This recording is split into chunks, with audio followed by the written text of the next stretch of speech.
I had a great men's group yesterday where we did this exercise where we kind of expressed our shames and prides. Oof. And then we kind of processed it afterwards.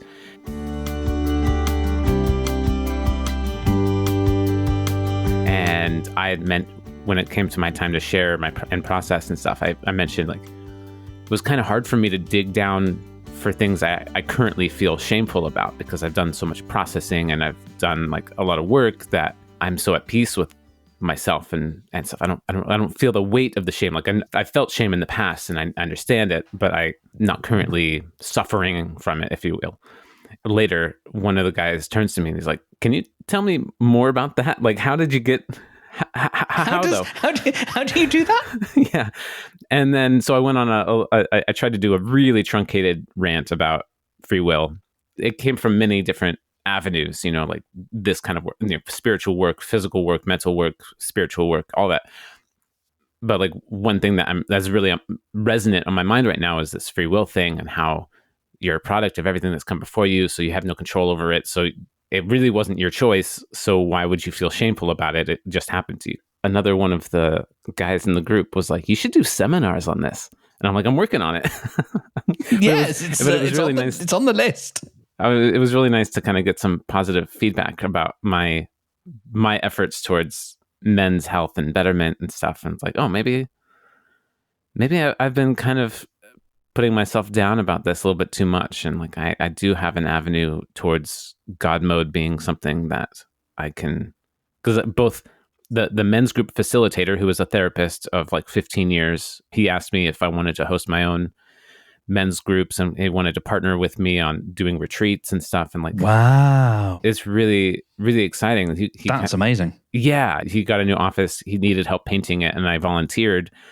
And we got to talking and stuff and telling each other about our stories. And yeah, we were both really excited to work together. So that's kind of a back burner thing, but we might do something together, which is super cool. I would love to do a men's retreat. Oh man, that sounds incredible. And then also I was talking with Unique and telling her how I didn't really feel like being the face or the front or the persona of an Instagram channel that is about men's group. Like I didn't feel like this body, this physique, this presentation would sell well as something that people would look to and be like, yeah, that's what I want. And yeah, everybody I've told that to has been giving me the same face that you're giving me right now, of kind of incredulity and a little bit of skepticism. Can I explain where my face comes from? Please do. So for me, and we might hear the deep purring of my cat as I explain this. Dulcet tones. To me, you are miles away from where you were, but you look like a guy. Yeah. That's brilliant, because it's so good to be able to look at someone and go, well, maybe I could, maybe I could do that. Oh, that's interesting. And again, like this is not to say that you're some schlub with dad bod, because that's clearly not the case. No, it is. But yeah, but your I mean, I haven't checked your abs, but I don't know, yeah, there's no one could play the xylophone or bounce a coin off them. Yeah, no. And if that's not the case, then that's to your benefit, because if you look really good with your shirt on, that's probably ideal. Yeah. If you look really good with your shirt off, then that becomes unattainable. Okay, that's interesting. I'm being slightly overdone there, but you get what I mean. I look think better with my shirt on than off, for very sure. There's an attainability, because you look like a guy. Yeah. You were probably a similar BMI to where I am now. I think you weighed more, but you were taller. So yeah. But like similar kind of composition, and so like where you are is where I want to be. Is just like attainable and maintainable human form. Like Stephen Fry, the man with the golden larynx, something like he caught himself on TV at one point, or noticed something about himself, and he was really, really big. He was 280, so nearly possibly 300 pounds, and he was like, no more. And he went to the gym and he did loads of work, and he got down to like You ever seen Top Gear, or as it was, the Grand Tour? There's a guy on there called James May. There's like a sort of big, tall, now big fat guy. There's a really small, skinny guy, and there was a guy in the middle. And Stephen Fry, skinny guy in the middle, and Stephen Fry looked like the skinny guy in the middle. Like he slimmed down so much. And I remember watching him on a TV show and going, wow, what a change. It was incredible. And he's now possibly back where he was, 10 years ago, because it's really hard. Yeah, it's hard. If you have when we met last summer, like that was not the lowest I was. I got a little bit lower after that, but then I've gained weight again since then. I started working out, which is one thing, and I started like gaining weight because I gained more muscle, like I got bigger from my muscle, but I also gained poundage of fat and flab.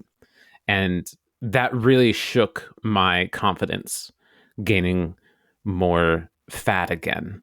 And it's like I had this dream where, I've cracked it and it's permanent and I'll never gain weight again because I know the secrets now. And then I was like, oh shit, I gained weight again. And I just had to go through the process of like, you can't. That's just not an attainable goal. You're going to fluctuate in weight. At least my body is going to fluctuate in weight. It has a hair trigger to gain weight, and it takes a while to lose it. If I want to lose it, I have to be on my shit, and I have to fast. This is part of it. Yeah, it's worth noting. Like there are some people, like I don't know if anyone, you dear listener, are listening to that and going, body doesn't work like that. No, it might not do. Yeah, it might not. And that's great. Like there's plenty of people who can eat what they want, don't exercise, and don't put on. Like there are people who absolutely that is their thing, and that's great. Well done. Good for that's you. Not wonderful our lottery. No. Yeah, exactly. And rinse that to take advantage of that, because it's not the sum total of human experience.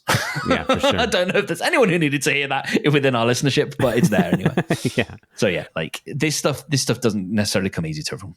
So tell me about this health update. So we talked, I think last week, my sort of realization of like, this shit ain't right. Yeah. There's been a big elephant in the room in terms of blood pressure, which I just have. It's a can that I've kicked down the road. I've just been whatever. Like I know it's going to be high because I'm me, but also it's high in the family anyway. That just happened to be one of the things that my doctor checked out on Tuesday when I went to go and see her. And I'll try and reenact her response when after the cuff, decompressed. Quick aside to that is I really enjoy having my blood pressure taken. I don't enjoy me too. thing, but I really like that. Yeah, I don't like the results, but the pressure feels great. Yeah. Yeah. I'm wondering if like, does that make me like, does someone need to call me daddy or do I need to call someone else daddy? Like, have you ever used a weighted blanket? No, but I have heard. Yeah, I have heard of it's nice. It's nice. You might like it. Yeah, I had not a tourniquet, I guess, but I had a actually, is it a tourniquet? I can't remember. Where I was having my blood drawn today, and they tighten, effectively like a heroin addict would tighten a belt around it, and that I like as well. So like, I think I might be a guy for something. I had that thought today. It was like, I think this might be a fetish. Yeah. Anyway, I like pressure. Okay, so we go, and then it finishes, and she looks. I love it. And she looks at me and she goes, "Mark, that's very high." Oh no! And she's like, "That." She literally, I think, then followed it with, "That can't be right." And then did it again. And was like, the last time you had this done was 2006. That can't be right. And I think it probably was, because I would have had a health checkup for life insurance or one of those things that you have. Anyway. Yeah, so probably was 2006. Wow, that's been a long time.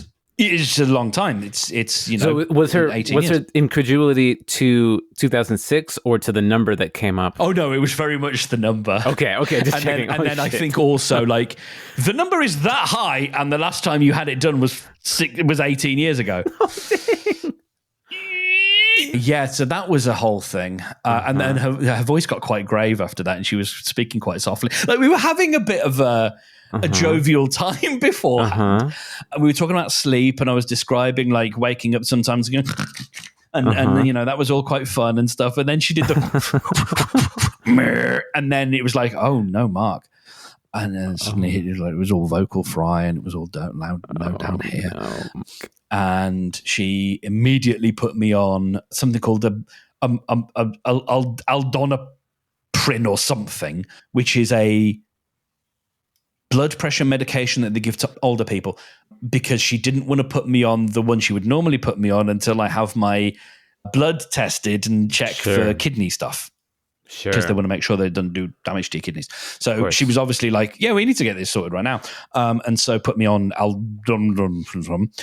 which means it's the first time I've had cause to play with Apple's take your pill reminder. Ooh, okay. Which is useful. Great. That's quite fun. Yeah. It's very involved. Have you done it? Interesting. I don't think so.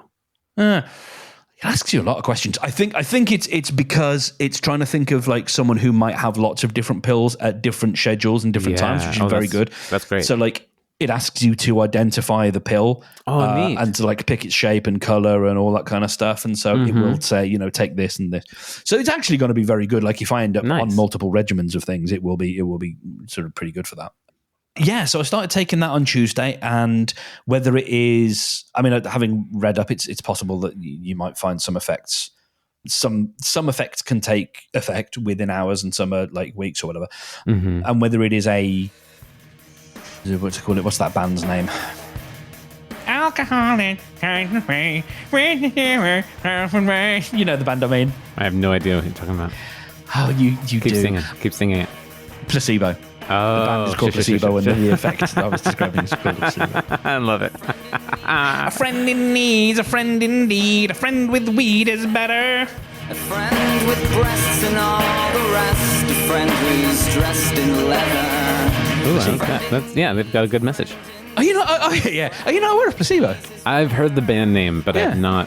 I don't think I know. There's some good stuff in there. So it might be a placebo, but I feel better. Not like better. I'm all but I do feel better than I did. And that's good. Haven't really felt in what way? Like what does that feel like? Saturday, so the day after we recorded, I was awful. I didn't think I'd slept that badly, but I think I woke up too quickly and got out of bed because someone arrived at the door. I was a mess. Just brain fog, like so much so that I couldn't really. And it's going to sound worse than it was, but it was a sensation of like, like you have a fever and you can't quite separate what was a dream and what was real sometimes. Yeah. Or like, someone might have a conversation with you and you wonder, like, did I dream that or did that actually happen? That kind of thing. And it was a bit like that. I had two things that day. I had a call, which I was nearly sick halfway through. I just got a sudden bout, and it lasted for like a minute, a sudden bout of nausea, and it was real, it was unpleasant. Kept going with the call, and thinking all the way through, like at some point I'm going to have to say, hey, can we pause this? Because I've got to go throw up. But it ended up being okay. As soon as I started moving and getting up and actually like doing stuff, it started to subside. Like as soon as I got a shout, because I was going out just for a walk with the family.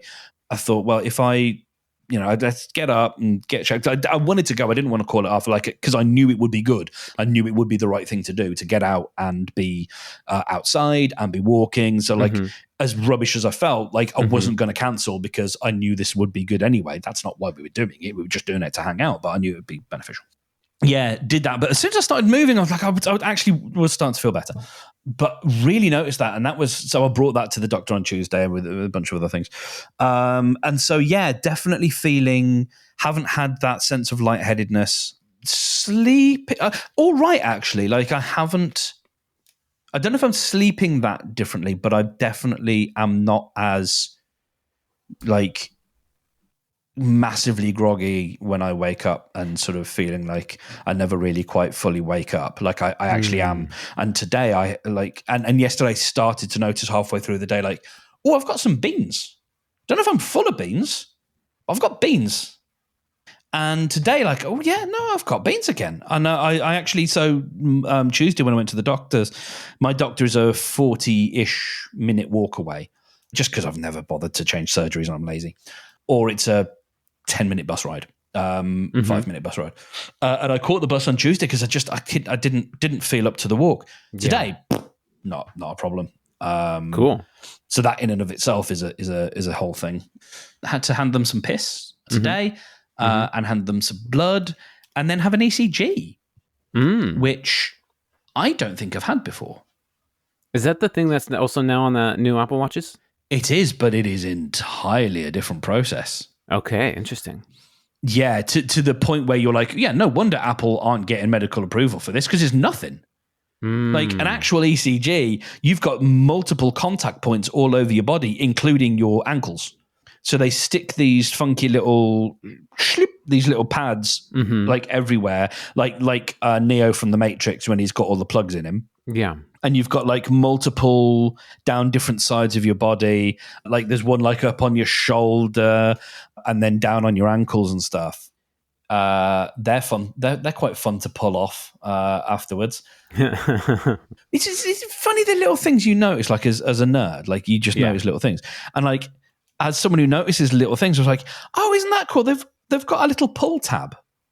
Oh, nice. Each one of them is like they've just engineered it just enough so that like, you know, you can get a good bit of traction to rip it off. Because if you've got a bit of hair, you want to, you want to get that thing off quickly. Yeah. And like each one of them had a little pull tab, and I thought, oh, that's a smart bit of design. And I was also really intrigued by the process of what they do with the ECG. So, so this bit's boring, but like you lie down and they do slip, and then they stick these wires into these little pods, and you lie there for 30 seconds, and you hear a sound a bit like a dial-up modem, and then it does like almost a kind of a siren. And I like in my head, audio nerd, I was like visualizing the waveform as it's going up and down, and then. This bit I thought was fascinating. They phone the results to a lab. Oh, so cool. They pick up the phone and have a phone conversation with someone at the lab. Like, here's analog. all the, here's all the data. And then like, it's, I don't know, like, cause I heard the same frequencies again, the same siren thing again. And I wasn't looking directly at her, like, sure. But like, that I think is being played down the phone. Huh. I thought, wow, isn't that cool? There's definitely something wrong because they asked the person at the lab. Oh no, can you do it again? Well, double check the results. Luckily, it wasn't quite that. But she asked me, like, you've got any you feeling all right and all that stuff. Oh, well, yeah, fine. Oh, because you should be dead. Yeah, exactly. By all, looking at all these numbers here, you should be. You feeling all right? So I didn't hear the other end of the conversation, but she was like, "Yeah, no, he's fine," and then like leaned over to me and was like, "You haven't got any tightness in the chest or anything like that?" And I'm like, Ooh. "I don't think so, no." But, so there's definitely something because like the they don't normally nearby. ask that. Yeah, exactly. So, okay. We'll see what happens. I will possibly find out Monday. And then there's blood work, and then there's wee work. And a wee bit of blood work. I'm really glad you got in there, man. Yeah. Get some data.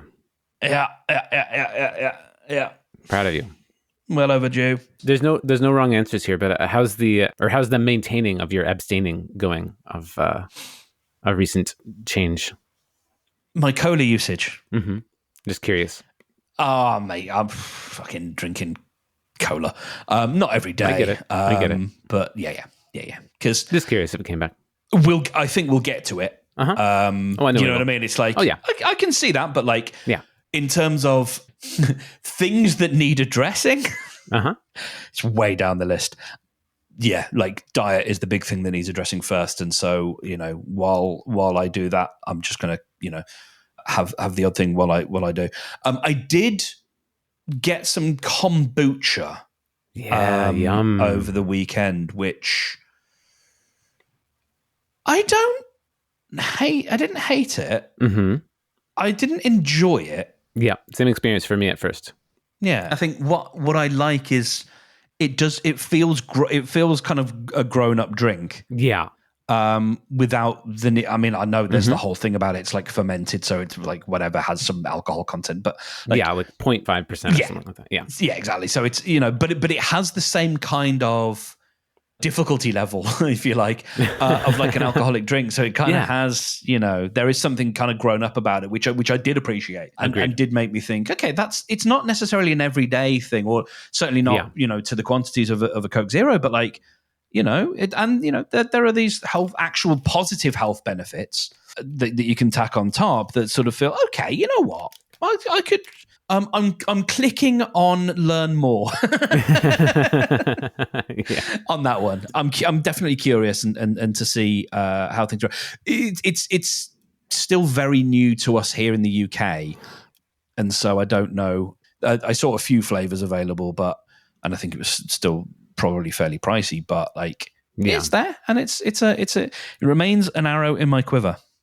So. Yeah, it's a great alternative. Like if you went to a bar that had a kombucha and your friends are having drinks and you just have a kombucha, it's like a wonderful thing to have instead. Yeah, and again, because it's got more complex flavors and it's got that fizz. You feel like you're having a drink, which I think is nice and much healthier than like a zero alcohol beer, for example.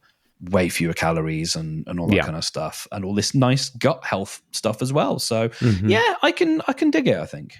Let's see what happens. I haven't been on the booze for a while, and sort of not missing that just because that's I just thought like while things are happening at the moment, let's just not. That's a great plan. Mm-hmm. Especially when it comes to sleep as well, because that's one of the things that I know has a thing. On the mental health front. I am considering going back to my original 2019 therapist, if he'll have me, if he's still available, because I miss that guy's little face. Nice. And he has got one of those little faces, and like a proper round little head. He's a nice guy. Well, that's great. And I think that sounds like an excellent plan. Yeah. It does seem like a good plan, doesn't it? It does. And going back to somebody definitely does seem like a good plan that you already trust and have a relationship with. You don't have to tell the whole beginning of the story again. You can just update. Yeah, that sounds super good. Assuming like you already have a good relationship and you feel you trust them and stuff. That sounds and he was great. He was so good with the stuff that I was able to bring to him, and some of it was spicy. Nice. Even spicier than the stuff we talked about here on this show, as you would imagine. And he's always handled it with grace and been able to help me leave feeling better than I came in. I think the way I'm approaching it this time is, and I'm keen to see how he thinks about this, is make it more of a long-term plan, rather than remedial, if you like. Rather than make it a Band-Aid, make it a vitamin kind of thing. I love that. And constantly keep it going, because I'm sure you've had this. It's like you have moments where you're like, I don't really have anything to bring today, and I think the worry is too many of those sessions, and you start to think, as I saw in the recent series of Shrinking, it's like I kind of feel like I'm paying you just for us to hang out. The danger is after a few of those, you sort of go, well, I guess I don't need this anymore. I don't need it. Yeah. But then you get to a point where you need it, and it's like, so I never begrudge the sessions. And I'm hoping if he does take me on, that he is going to be back in the office, because I think that's good as well. I think there's something really nice about, because, the previous guy from BetterHelp and then the guy who I was working with in 2019, we did May till March in his office. And then from March till September of 2020 over the line here over Zoom, or Skype in his case. Skype. Well, this was like March 2020. We hadn't quite yet, you know what I mean? Like Zoom it was phrase, him and my guitar teacher were still on Skype. I assume you've seen the Brendan Lee Mulligan Skype CEO complaint video. I actually don't know if I have. Oh yeah, he does a rant as the Skype CEO, like, what the fuck is Zoom? Oh, it was really great. I mean, it really ate some lunch, did Zoom. But yeah, funnily enough, yeah, he and my guitar teacher were the two reasons that I had Skype installed. And so I'm hoping, and I'm sure he will have gone back to the office, or at least I hope so, because it's such a good and healthy separation. It's a reason to get out. It's also that wonderful thing of you get to have that moment of decompression and context switching on the bus ride home, or perhaps it's a car journey or a walk or whatever it is. Yeah, to be able to process stuff if it's come up, rather than just being like, well, lunch and then I guess back to work. You know what I mean? It's nice to be able to take that considered time. So absolutely, yeah, it's on the docket. I think if my money goes there as opposed to a million different subscription services, or buying tech that I don't need, then it's all in all probably a good use of my money. That's amazing. Let's talk about God. So I got a couple things before I get there. Sure. So last week we talked about I talked about my anxiety with my music, and I had over the week I kind of thought about that more, and I thought it was really funny that I had that anxiety over my music a little bit, because, well, I'm going to take a tangent on that. Like that's the pin, but I listened to, do you know the comedian Moshe Kasher? Yes. He recently came out with a memoir called Subculture Vulture that Margaret started reading and shared it with me. And he describes a portion of his life in 6 phases: AA, the rave scene, Burning Man, Judaism. Oh, I skipped one. Stand up, denial, acceptance, and another one. Yeah. Anyways, there's another one. So he's going through each of these sections, and he's describing the AA section, which was really interesting because he was in AA for like 13 years or something, and he started when he was like 14 or 15. And fuck, poor dude. Yeah. He had the deaf culture was also the other one, of course. That was huge. And because his mother was both of his parents were deaf. He's you a said coda. DEAF? Yes. Oh, right. Wow. Okay. Yeah. Oh, he is a coda. Yeah, he's a coda. So he describes AA in this pitch that, like, damn, if I had heard that years ago, I would have gone to AA. Like, it totally reframed the whole thing for me. I was like, oh wow, this sounds actually really great. And it's possible that it sounds like in San Diego where he was, there was kind of a better meeting. It was a really good AA meeting there. It was really structured and really welcoming. And the ones that I had dipped my toe into were a little bit maybe less well done. But the way that he described how the AA process works of self-betterment and using God as a tool to get you to come out of it for your own self-betterment, I was like, oh, great. God mode isn't just a TBM ripoff, but it's also an AA ripoff. Like, and so I just wallowed in my unoriginality for a while. Brendan. Yes, that's in my notes. Yeah, say it. Brendan. Say it. It's the next bullet point in my notes. Say it with me. Everything is everything. Exactly. Okay. Good boy. And also, being original was never my goal. Sure. Yeah. It was never the point to come up with the solution that nobody's ever heard of before. I was just putting my solutions together of my path and saying like, hey, this worked for me. It might work for you. And that got me thinking. So put a pin in that, because that ties in to the music thing. My friend Aaron in high school had a shirt that said something like, I want to be original just like everybody else. That feels very 2000 punkish. Pop punkish. Yeah. I love it. Which was so him. It was so beautiful, like, because he has this air of originality to him. He is very unique to me. Like, he's like, sure, there's many Aarons in the world. There's many people that are very but this vocal. one is mine.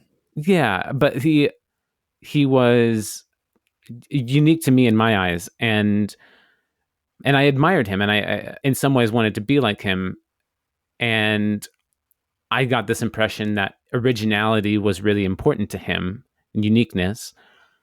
And so I imprinted that originality was laudable. That was important. But it really wasn't ever my thing. I didn't actually really care about being original. I just wanted to be me. And if I'm also like somebody else, that's great. And so to tie this back into my feelings about my music, what's actually kind of funny is, you know, how you described it, and how I understand it and how I feel about it. Like, yeah, I have my own sound and it's unique and everything, but I also kind of feel like I just kind of sound like a generic comedy kind of silly song writer. And because of the okay with me. context that you're bringing, I guess, because what you hear in your head is not. It's a little bit like the thing of how our voice resonates in our skull and sounds differently and bassier than it does to everybody else. And when we hear it on a recording, we're surprised. Yeah. When you hear it your does music, sound bassier in your head. Yes. When you hear your music, you're not hearing, as I would, right, the notes and the. I'm hearing every little bit. I'm hearing every track. I'm hearing every input and connection, and yeah. And you are hearing every. You know where all the ingredients came from. Like, I'm just tasting the stew, right? But you know, I picked that herb from that garden over there, and you know, this spice came from this rack, and it came from this artisan, and like, so you know all the bits already, and you can navigate it in a way that we can't. And that's the same for everybody who creates their own stuff, I think. For sure. There's an interesting thread to pull there, I think, in terms of understanding your own creative work. Of like you know where all those bits came from in your cupboard or your spice rack or whatever, and you also know, you know what, that oregano is off. Like that, I just had to throw it in because it was about to go off or whatever. Or that paprika is the shit cheap stuff that I had to buy, not the nice expensive stuff that I normally buy. And to us, it's just like, I don't know, it tastes like a shakshuka, and so you're always, because you know more about your own stuff, and you know where its flaws are, you know where the bodies are buried or whatever, or you know the bits you're stealing from, you know the bits that you're just like, I stole that little, even like that 3-note melody, or how this chord change works. I stole that from this person, and it's like, we hear that and we just go, but that just feels like it's part of the song, and it is. But like, that bend in the road there, that musical bend in the road, stole directly from this. It's a shame we didn't get as far into that, but I think last week I was not on my game, and so that's sort of what pops into my head now, and I think that's really interesting. That is super interesting. So so how are you feeling about it? Great, actually. Yeah, I've come to a lot. I feel fully accepting of my offering to the world of music, and I'm happy with it. I feel so excited every week to make a new song. Man, this every other week new song thing couldn't be better for me right now. Just it's such a joy. It gives me like a purpose and a drive because I want to create music. And 2 years ago, I got access to start putting recordings to my nephew's Tony toy, and being able to send him, like, he could just select this little toy and put it on his little Bluetooth speaker thing, and it would play whatever I had put on there. And I was having so much fun putting stuff on there and trying to write songs. And then and I wrote a couple, and he loved it. And like I wrote one about our family, and went into each person and kind of made some funny rhymes about who he was going to see on his trip up to Oregon. And then I wrote the one that I shared with you, Dogs in a Tree, about loving myself. And I think I wrote another one too. And then it was just really hard to like, things felt so open-ended. I'm like, I don't really know what to do next. I guess I just wasn't feeling the muse or the inspiration or something. And so it kind of fell by the wayside a bit. Yeah, it was just, I felt pretty down about not continuing to put stuff on his Tony for him. Like I was disappointing my podcast audience or something. So yeah, this is, I put Game Changer on his Tony now. I did not put I Interrupted You First on there because of the F-bomb. I could just mute that, but I also feel like it's not that it's not kid appropriate, but it's just like, it's so kind of it's too in weird the weeds. and yeah, I played that for the family and what'd they think? Yeah, they enjoyed it. Because you won last week, and Thank you, sir. No, it's just a fact. And like my brother didn't necessarily see it that way, but then it's like, no, it's okay. You're biased, but also like, okay. That's wonderful. Mine had a catchy melody, but like you just, it was, there were just moments there of just like, you interrupted me so perfectly, and you chose these perfect like little bits of hesitation, and then the fuck you moment, which I sat listening to it with my nephews who are both under 15, was quite fun. That's awesome, because I love that section as well of you asking me that question and me and the beat it takes. Like I quite enjoy that, as well as the beat before I I start laughing, and then I'm like, fuck you. Like I love it. And you can hear the smile. Like it's so good. And your wonderful quick rhyming. I mean, we played it twice last week. Like I loved it. They did. The family did enjoy it. Oh, that's so great. I'm so happy to hear that. I took a sauna the other day as a start transition. As one does. Yeah, that's where the ad break would go normally, and now we're into part 2. All right, mattresses and air purifiers, and I took a sauna, and I did a meditation that I want to do. I enjoy it very greatly. I've told you about it before. It's by Sadhguru, where you chant, "I am not this body, I am not even this mind," and you alternate breathing in and breathing out with each of those. And you do that for like 20, 30 minutes. I've practiced this for a while. For a stretch, I did it every morning for like a month, I think. And at first you kind of don't really feel anything. You just kind of feel like you're telling yourself something weird. Of course I'm this body. Of course I'm this mind. What the fuck? But after a while, you change your neural pathways and you start to open up about something. It's a fascinating process. And so I did this, last year or something, and I mentioned this on my Dark and Shrub episode about seeing like this kind of galaxy tentacle thing, consciousness that I felt like I was one of, and I was confronted with a couple others, and we were all just kind of laughing and having a great time. So that's the context. I was in the sauna.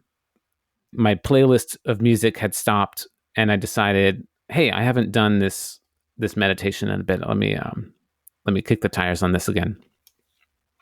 And I do it for about 25 minutes in the 135 degree infrared sauna, and sweating deeply, and just I get to the 25 minute mark or so, and I'm lightheaded, but not in like I'm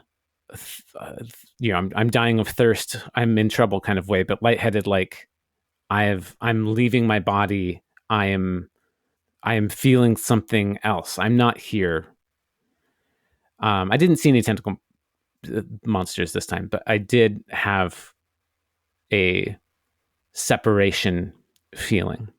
And I'm just kind of basking in that for a while, and I'm doing some breathing and kind of swaying and rotating and stuff. Enjoying that kind of self-made high for 5-10 minutes or whatever. And then I get inspired to write, which I haven't been writing in a long time. But I got something down that was something I've had in my mind for a while, and we've tiptoed around it, or even said it kind of even blatantly. But I feel like it really clarifies a bit my understanding of a few things, and I think it would lead into our God discussion. So here's some of it. My ego, my consciousness, my understanding, my presence, whatever I consider my I to be. And I actually want to talk to you. Actually, yeah, before I start, when you say I, what are you referring to? When you think of Mark, who is Mark? What is Mark? Where is Mark? My first instinct is, I don't know if that's the right word, but where I first go is I think about the body and the mind and the separation therein, and the idea of just being my meat sack is just a wheelchair for wheeling my mind around. Mark is the brain and the heart. So it's the thinking and the feeling. It's not the being. It's not the human. It's not the walking around fleshy bit. Mark is the thinking and the feeling and the caring bit and the loving bit, not the physical machinery that houses it. It's the software, not the hardware. Yeah. That's what Mark is. That's and when where in your body that resides, do you feel like that's? I don't want to put words in your mouth, but like it sounds like you maybe think that that's in your skull, in your brain, in maybe in your chest, in your heart, maybe both places. Probably in my gut. Probably more in my gut. In your gut. Interesting. Because that's where I tend to feel. I think that's where I do my feeling is, if I feel nervous, if I feel anxious, nervous especially, it's straight away in the gut. It's butterflies. Mm-hmm. When I was much younger, I didn't. It's not something I didn't yet have the language for, and not many of us did then at that time in the late 80s into early 90s, probably early 90s. I used to do a thing called, and I'll make this brief because this is about you. I used to do a thing called mobility training, and it's basically as a visually impaired person, how do you navigate the world? Because you're not always going to have a grown up with you. So how do you do that as a grown up? And you learn certain skills. I really not just disliked my mobility, whatever she was, guide, teacher, whatever, but I did not feel at ease spending time with this person. And I used to get, and when it's the first time you have these feelings, you don't know what they are. Yeah. And it was anxiety or apprehension or discomfort and a few things like that I remember. And I can weirdly know, and I haven't thought about this for years, but I remember, where I was sitting in this classroom, feeling this feeling, waiting before I was going to get, picked up and have to go with this woman. She wasn't awful. She wasn't a monster or anything, but there's just something about that whole thing that I used to get anxious about. And we didn't use words in that way then, Now there would have been a whole intervention session about it. And it would have been, why does Mark get capital A anxiety before this thing? And it's just like, no, I feel bad in my tummy. Yeah. And that's sort of where I think Mark lives. Mark lives in his tummy. Perhaps that's why his tummy's so big. Who knows? Mm-hmm. But yeah, there you go. That's the answer to my question. Thank you. Yeah, I know. I understand and co-sign that very heartily. Kind of in my previous life, I where I, as Brendan, kind of feel like I am in my body now is a bit different.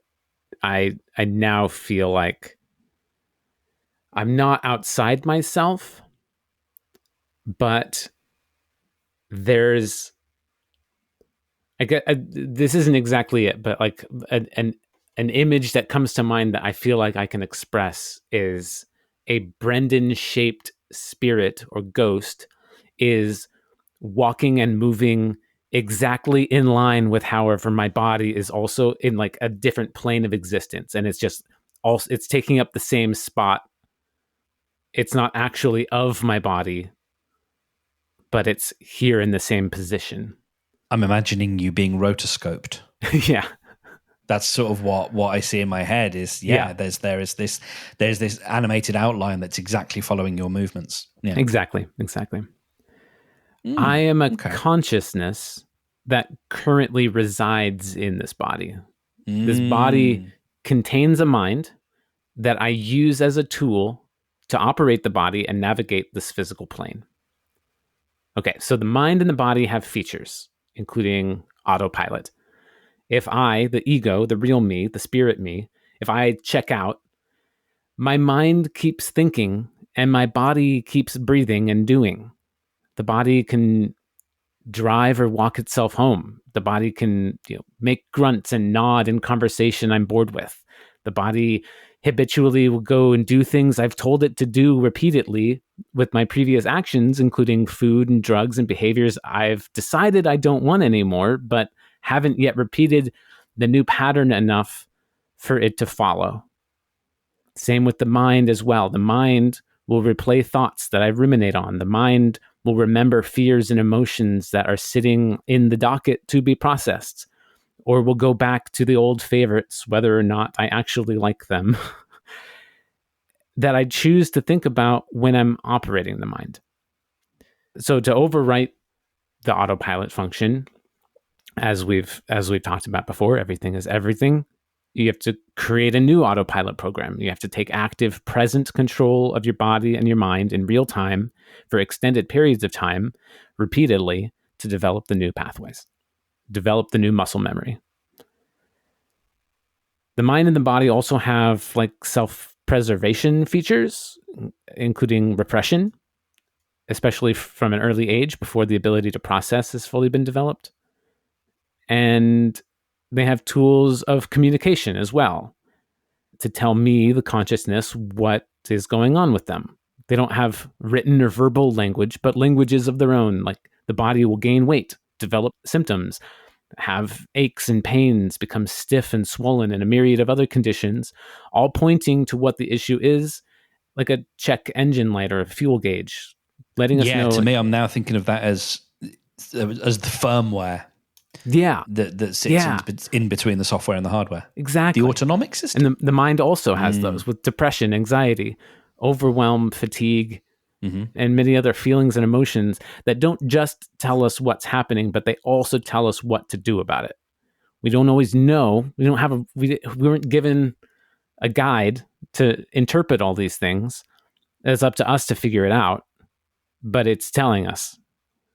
It's my job as the consciousness using this body and mind to listen to those messages, stay present in the moment, and write my own new pathways. I am not this body. I am not this mind. I am the keeper. I am the warden, the steward, the caretaker, the possessor.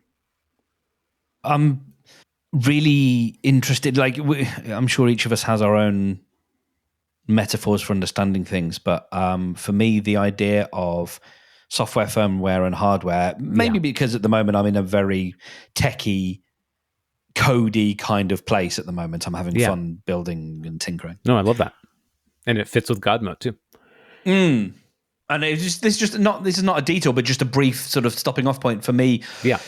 What I'm thinking there is, to some degree, like if I think about the operating system of a computer, part of its job to a degree is to use responsibly the resources of the hardware it's running on. Which I think is really interesting. If I think about my own software, I have been, and I said I'm not intending this to make this about me. I'm intending this as a way of building the metaphor. Yeah, let's use Mark as an example. Yes, thank you. Overclocking my CPU. Yes. Without regard for what that will do to the thermals, whether it's going to mean that the motor on the fan is going to burn out because the fan is always spinning. Mm-hmm. Actually and so the firmware is the thing that's sending the signals back to the software to say, dude, you need to stop running quite so many processes through me. I'm burning out. I'm detecting too much heat and I can't dissipate it. So there's something wrong here. You need to use me more responsibly. Yes. And I think that's really interesting that actually the operating system, which is, it's that layer. Yeah, it's not going too deep, but like it's a layer in the stack that is the one that we are closer to, that we can that our ego can actually have some influence over, because it is that glue between that and our physical self. Is, in my case and in many people's cases, like I said, like it's overtaxing those. What it is it's running like a Windows PC when it should be running like a Mac. And actually that is, if I may say so, a brilliant analogy, because a Mac is an integrated system. Yes. It knows what hardware it's running on. And so it knows what it can do in certain circumstances. A PC does not. Windows does not. It doesn't actually know what, and which makes the job of building Windows and running Windows a lot harder. So I got a new media PC, installed it last week, and the fan's always on, and I'd forgotten about that being a thing. It's not a Windows PC, it's Linux, but I'd forgotten about that, because again, Linux doesn't know what it's running on, so it's doing its best job, and it's having to navigate multiple processes or multiple layers of if this then that. Whereas a Mac can just go straight to the system. And people do talk about integration as human beings when we're integrated, and that is a really interesting idea of being the software, the firmware, and the hardware are all in line. And all they know, then they're talking to each other properly. It's not just one-way communication, and they're all speaking the same language. Mm-hmm. I love this idea that I've probably been running Linux. I haven't been running Windows. Yeah, maybe I've been running Windows because I've been pretty bad at it, and I should be running the same operating system that my body wants to run. And I think that's a really interesting concept. And I hand it back over to you, Brendan. Thank you. No, that's incredible. I love that analogy. That's well thought out. And I took notes on that. There's definitely, that's not nothing. That's not nothing, dude. Yeah. No, that's really great. So I believe in God now. Yeah. So, And it kind of, it's weird. It's so weird for me. So a bit of history for me. I grew up very atheist. My dad would be somewhere between atheist and agnostic. He just didn't really care or think about it. It wasn't even. I have no idea how he would have answered the question, "Do you believe in God?" He's like, "That's not a question, I guess." I don't even know. My mom is a Christmas and Easter Catholic, so those 2 days she would go to church, and throughout the year she would say she believes, and she probably had her own prayer practice, or I don't know, maybe. But she did send my sister and me to some religious schools, and that really, it scarred me for a long time in many ways of how I was taught those lessons. It made no sense to me. Everything was taken literally, which was just incomprehensible to me. It was like, I didn't have the words for it then, but I knew this truth, which was like, this is all metaphor. Like, these are stories that you're supposed to take lessons from. Why are you taking it literally, you fucking morons? Like, that was all I could think of, not in those words at the time, but in my head, I was just stressed to the max. You silly billies. Just like, what? And I felt like I was the insane one when I could clearly see these other people are insane. I remember being on the playground with my sister at one point. She's 2 years older. We were both going to the same school, Christian school. And she asked me if I had accepted Jesus Christ as my personal savior. And this isn't about her. She may remember this differently. This is just my memory of the situation, and it's nothing about her. It's just my story. And she said that she had. How I interpreted it was that she was really glad about that. She felt very proud that she had done that. And I was like, no. And what the fuck? Like, what? Like, there's so much fucked up in that question. Yeah.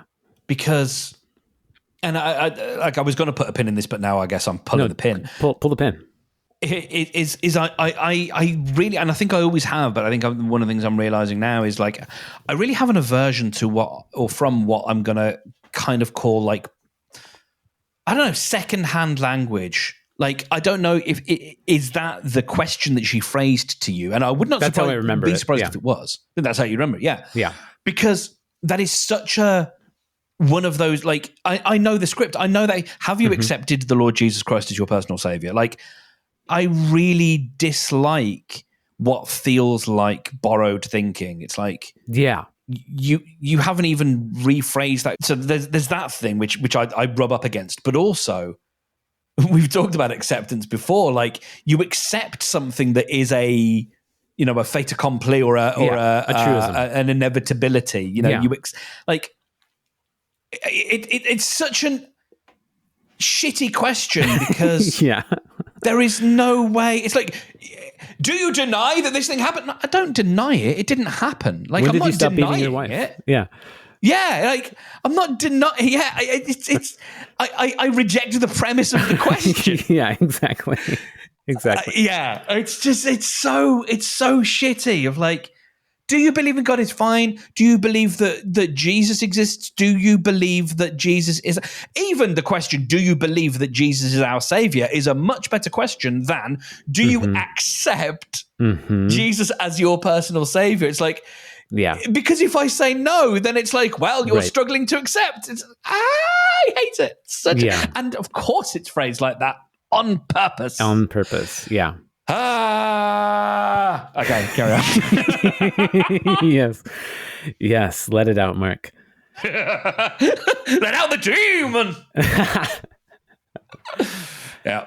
So I had that trauma, and also like feeling those feelings, that frustration, and not being able to express it because I'm fucking... Yeah, because it's not allowed. I'm in 4th grade, it's heretical. So I'm like 8 or 9, and I don't have the words for that. I don't have the context to understand where these people are coming from. I just know that that's anathema. It's just ridiculous, and I feel like not only do I not have the words for it, but I feel like I will be rejected by my tribe if I do express something different, and like, everybody around me is accepting it. I'm alone on this, and so I'm the freak. I'm going to be rejected.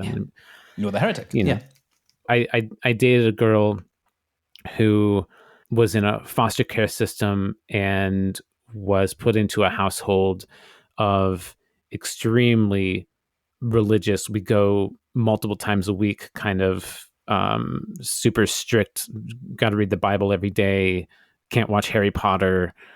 This kind of... My eyes are running so back of my head. Yeah. And sometimes the only time I would be able to hang out with her was while she was going to church events. And so I would be hanging along and going to these ultra fundamentalist churches and hearing these sermons and hearing these people talk.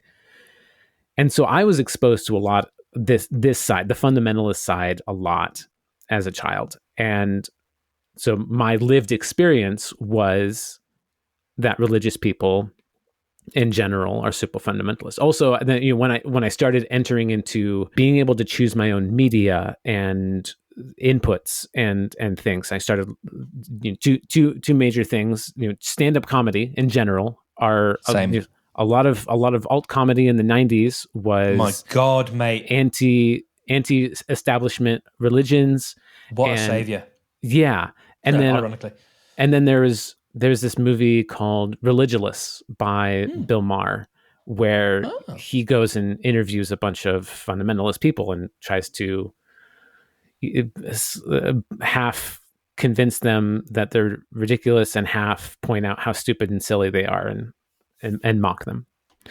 And these things really, Very nice. helped solidify this thinking of God being a ridiculous concept that people misunderstand, and it's not for me. It's not important. It doesn't exist. Whatever. And so the idea of believing in God became very triggering for me. It became a dog whistle where I was immediately skeptical of anybody that I understood did believe in God because of my trauma. And that took a lot to get through. Eventually I did kind of get through it through the process of trying to just accept people and how everybody has their own different lives and paths and understandings, and that it's, it's completely spiritual, religious, just on the psychological level of people needing a tribe and needing acceptance and wanting to believe in something that feels good for the body and the brain. So they're going to turn to this thing, whether they actually fully believe, because I'm not in their heads. I don't know. Maybe they're just playing along because they also don't want to be rejected from the tribe. There's so many layers of complexity. I'm like, okay, I can relax my stance on this a bit. I don't have to be so triggered by the word God and people who believe in it. And then I started getting exposed to different versions of spirituality. Actually, for a long time, I kind of, and my ex-wife felt this way as well. We kind of had the language of like, we believe in energy. We believe in like, there's something that we as humans and science in general can't explain yet, because science is continually discovering new things. We're looking deeper into things. So like, oh, this thing powers this thing and this thing rotates around that thing. And it's like, spirituality is just something science hasn't figured out a meter for yet. Something will eventually come. Maybe they'll find a diagnostic for that. But like right now, we can just understand that something we can't understand exists. And so that's kind of as far as I went for a while. And then more recently, Margaret was really into TBM and shared that kind of the whole feeling like the universe is the word now, or spirituality is the word now, or like just approaching it with different language. And then as everything is everything as is wont to be, seeing the parallels that I took a philosophy of religion class in college, and I knew that all of the different religions were based on the same thing. They all kind of sprung from the same ideas, and they were certainly just the Abrahamic copied and pasted faiths, and twisted. Yeah. And that was an interesting thing for me to contemplate. It was like, and I had two tandem thoughts about it. Like, one, it's all the same idea, so maybe there's some truth to it. It's like maybe there's some, like, everybody is kind of copying the same idea because there is a truth, because there is a real feeling, there is something to it. So that's why we all believe in it. And also, it's all the same idea because it just happened to be one idea that was spread around, and eventually, it just kind of caught on and got repeated and twisted and everything. And so those two tandem feelings were like, well, okay, I don't know whether to believe or not.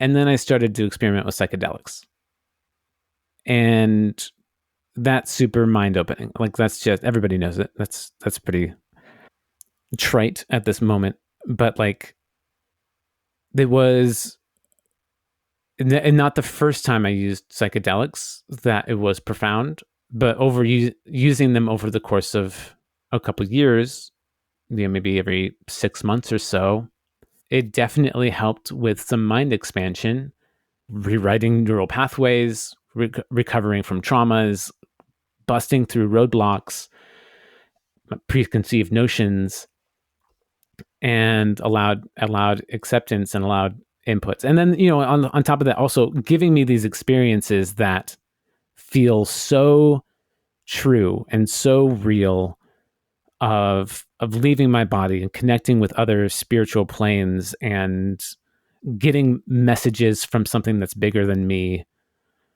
It doesn't even seem now it's like so laughable that there isn't something. And now it seems like, oh, cute little Brendan in his young body and brain, and thinking that there is no God, but that's the thing. Okay, so God means a different thing to every person that hears it. And for me, it's definitely not a character, a guy with a beard in the sky in a cloud and reaching his finger down to whoever is supposed to reach their finger up. Was that David? That's not David. Is it Jesus? I don't know. And that famous painting. David? Is it David? I thought it might be David. Yeah. It's Michelangelo's David? Maybe. Wait, David's a statue. Yes.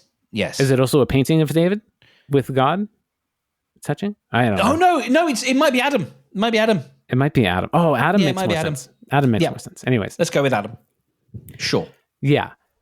And I don't believe in God for anything. Like I don't believe in God to be saved or to achieve salvation. I don't believe in God for an afterlife. I don't believe in God for a goal or a purpose. Like it just kind of happened. It just is. I feel like I can see the matrix now. I see how everything is everything. I see all religions are the same with different coats of paint. At their core, they have the same goal: self-actuality, independence and community, and morality.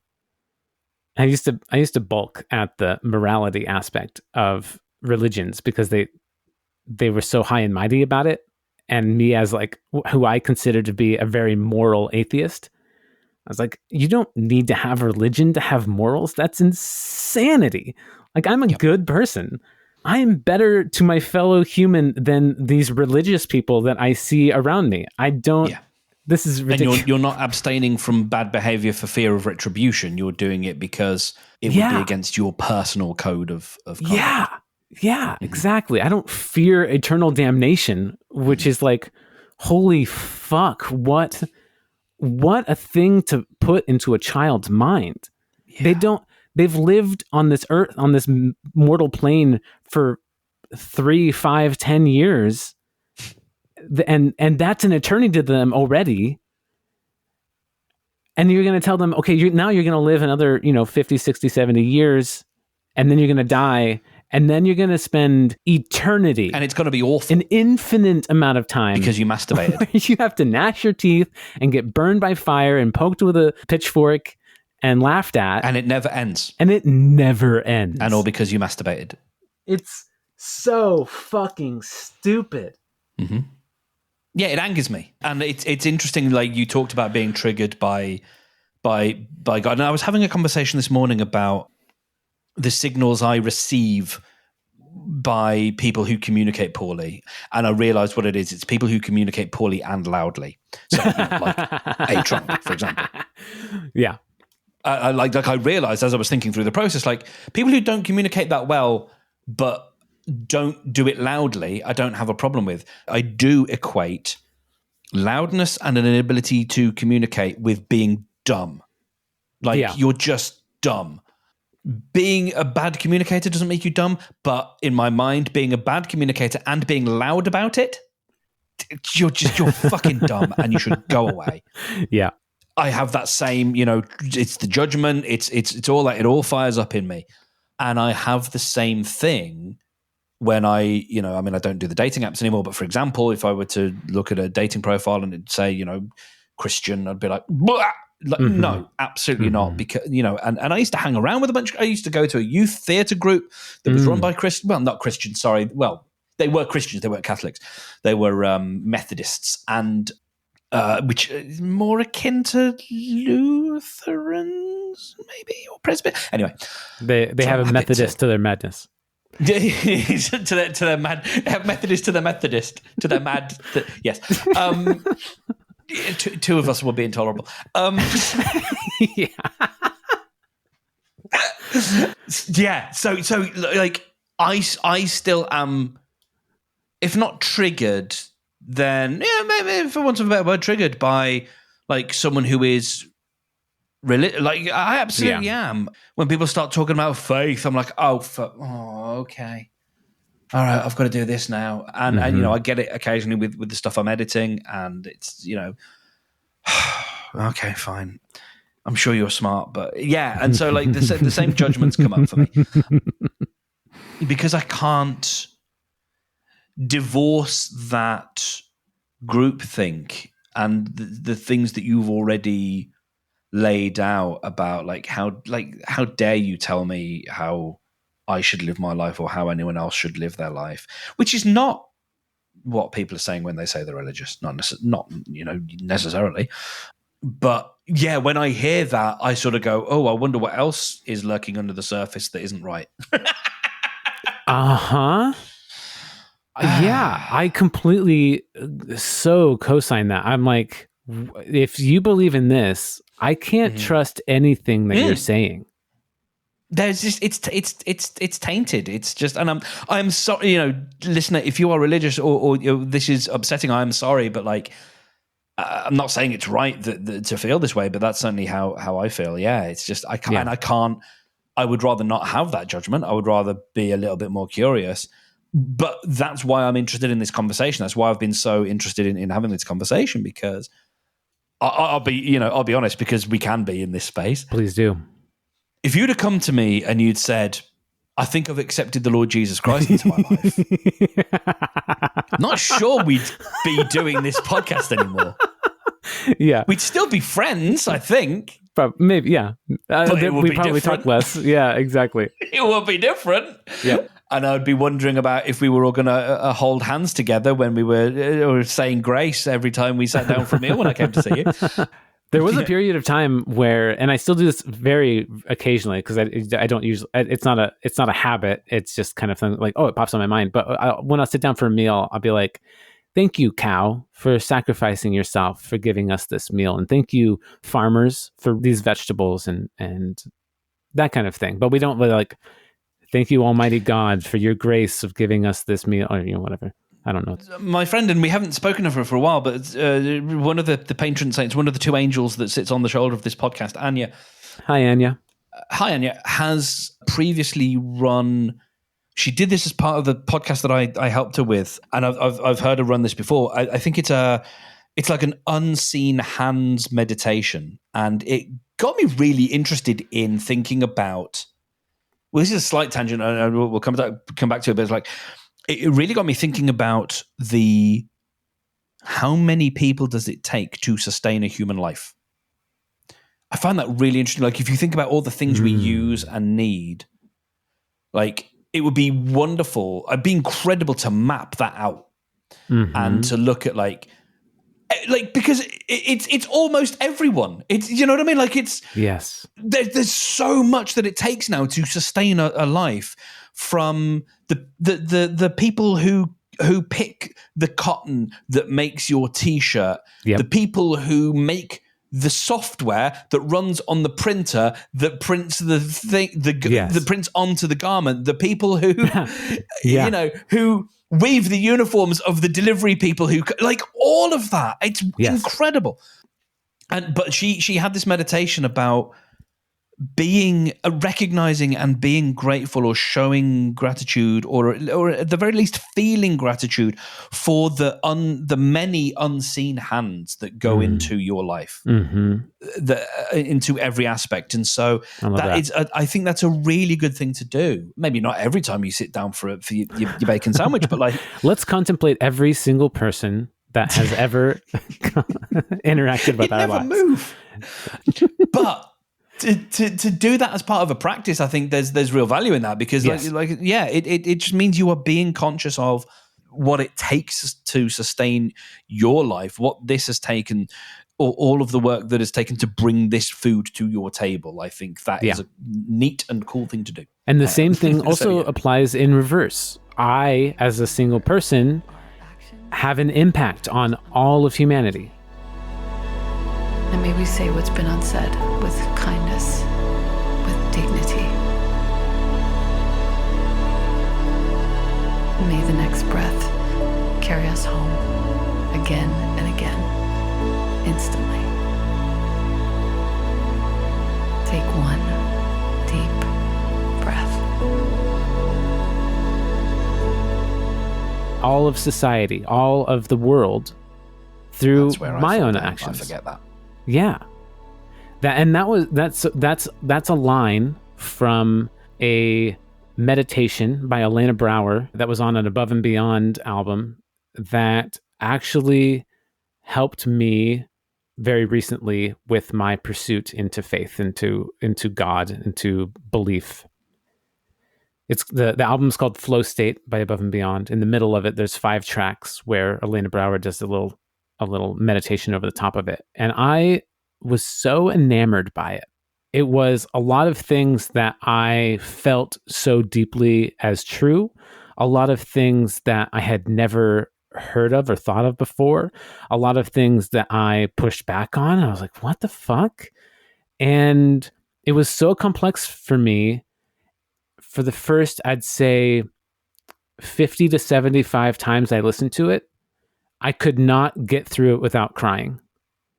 It impacted me so deeply. Mm. I've listened to this well over 300 times at this point. I would just put it on loop. I'd listen to it while I was sleeping. I was like, this is such a key. I need to get this ingrained in me. Eventually, the more I listened to it, the more I thought about it and contemplated it, it all became true. It all became understood to me, including the part where she says, I have an impact on all of humanity. Like, hell no, I don't. What? That doesn't make any sense. I'm just walking through. I stay in my house almost all day, every day. Like, no, I don't. But I do. When you describe, and I'm really interested, and I love being able to have these conversations with you because I can talk about what, as we say, what's coming up for me. I'm interested in the word faith there. Yeah, that was for me. That was actually a little bit of a misspeak. I don't really believe in faith. Okay. And I wrote about this in one of my rants when I was coming off of mushrooms, where I said, "Can we please call them mush rants?" Thank you.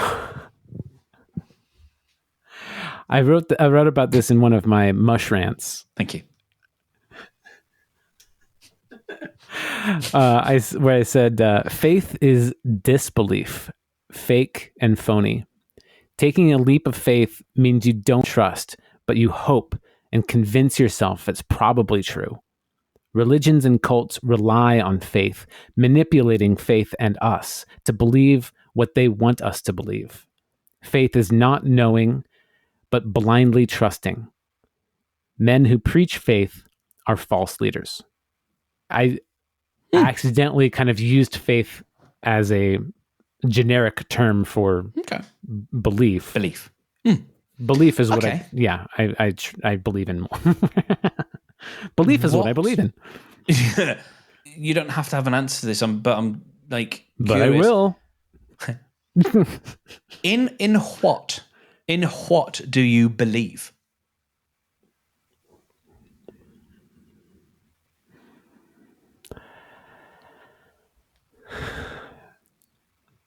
Existence? Reality? In my philosophy of religion class, the origination of the word God meant creation. And I kept that as a little seed that was tucked away in the soil, but it wasn't getting any water. A little snack. Yeah, and then it's kind of germinated and grown, and since then, and now I think of how the body works, and I think of how cells divide and just duplicate. They just create more, and that's inside me. I am expanding and growing. I'm changing. I eat something, it becomes me. I breathe in the air. I absorb that oxygen. That's now a part of my circulatory systems. I mean, in that way, it's kind of like nothing is being created or destroyed, but like also it is. I don't even think about divine creation versus Big Bang debate. Like, to me, that's unknowable, and like that's interesting for people to debate if they really are interested in that. I have no interest in it. It's like, we're here now. It's also not a debate.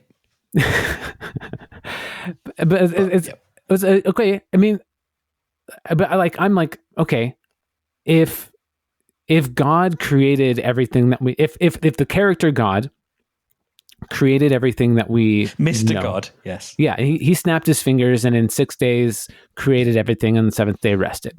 Okay, great. Where did God come from? Yes, and Did the he Big just- Bang has the same problem. Exactly. They both have the same problem. Yes, they do. And neither of them, and like, they both use that problem to defeat each other. And it's like, well, okay, well, fucking, you're both wrong then. It's like the universe is expanding. Into what? Right. Into what is it expanding? What? Yeah. I mean, sure, I get it is, but also... It can't... wait, sure, but it has to expand into something. Yeah.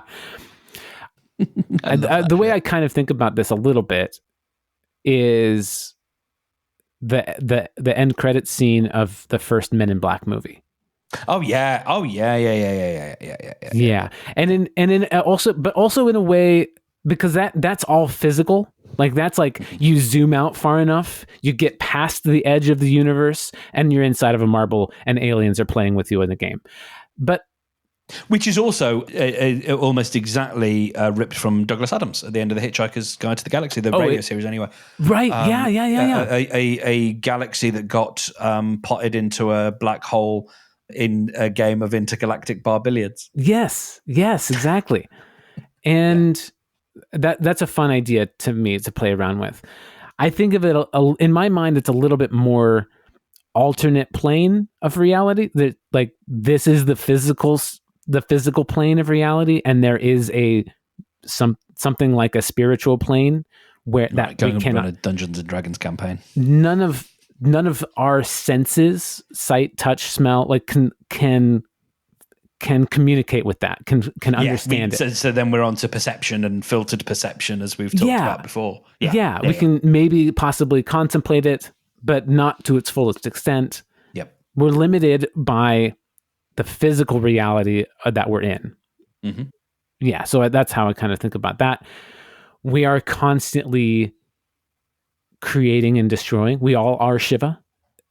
The concept of God, when I was growing up, one thread that was laid out was that God is in everything. God is in all of us. And, as a kid, you'd be like, so God is in the ground. I'm stepping on God right now. Or is God in my breakfast cereal? Did I just eat God? Yeah, exactly. It's like, and so, it's so kind of laughably simple. The struggle for me, and maybe it was just the way that, it was both the limitations that the people telling me that message, that the limitations they had with communicating and their own understanding of what they mean by those words. Because they don't know. And the limitations I had as a child to understand the words that they were saying, the concepts that I could even possibly comprehend. But like, I wish that could have gone further and been like, well, yes, because everything has been created. Like, God is just creation. To me, God is a synonym for creation. Mm-hmm. And everything has been created. And everything has little molecules in it that are still moving. Even if it's a solid, even if it's ice, it's frozen, it's metal, it's that those still have molecules that are moving around and changing, just at different speeds, just at different wavelengths. Is it a wave or is it a particle? And it's both. It's a party wave. It's a party wave. It's a rave. It's a rave. It's a rave. Okay. I don't subscribe to a religion. I understand religions now. I have more. I want to say I have more sympathy for them. Mm-hmm. I have more understanding of them. Yeah, like, oh, you sweet summer child. No.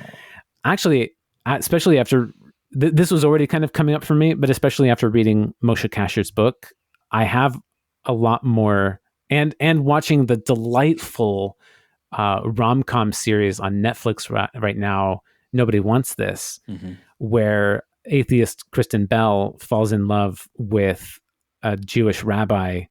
Of all the religions, she's being Judaism is the coolest. It is like it's just dope. Really dope. They're just cool. Like when you step aside from the fundamentalists who take it too far and take it too literally. There's it is so much wit and great. wisdom and playfulness in that religion. And like you said, the I can't go outside my door on certain days because I'm not allowed to interact with electronics, or we had some people who came into our office before who were like wouldn't shake women's hands, and I'm like, I ain't doing business. Like, don't ask me to do business with this person because I'm not going to. Because you think you're not allowed to shake a woman's hand because it's basically dirty. Like that aside, and that is a fundamental. And every religion has got its fundamentalisms. Yeah, Judaism's dope. It is. I agree. Yeah. It's funny. I was reading Moshe Kasher's book, and I was like, oh wow, the way he describes AA is like I would have signed up for that. And the way he describes the rave culture, like it's totally. This is how I have seen. As I've gone through the rave culture, like this is the same for me. I co-sign. And if I hadn't already been a part of the rave culture, I would want to be based on your description. And the way he describes the deaf culture, like I already kind of wanted to learn ASL, but now I really, really kind of do. And I want to be able to communicate with deaf people in that way. And that sounds really cool. He talks about Burning Man. It's like, I already kind of wanted to go to Burning Man, but like now you've really sold it on me. I like, this sounds fucking credible. And then he gets to Judaism and I'm like, shit, do I want to convert to Judaism too? I don't, but it's cool. But they'll have you. That's what's nice. But yeah. Okay, next question for the grilling. I love this. Prove to me that you are doing this correctly. Because like none of that is like all of that. I'm just like, yeah, obviously. I don't know. Like I'm interested in what is God about? Like what does it need? Okay, so I don't believe in gravity. Exactly. It just is. Like it's gravity. Yes, it's true. There's the water bottle. I dropped the water bottle, and now it's fallen on the chair. Gravity. Yes. Right. Don't need to believe. Right.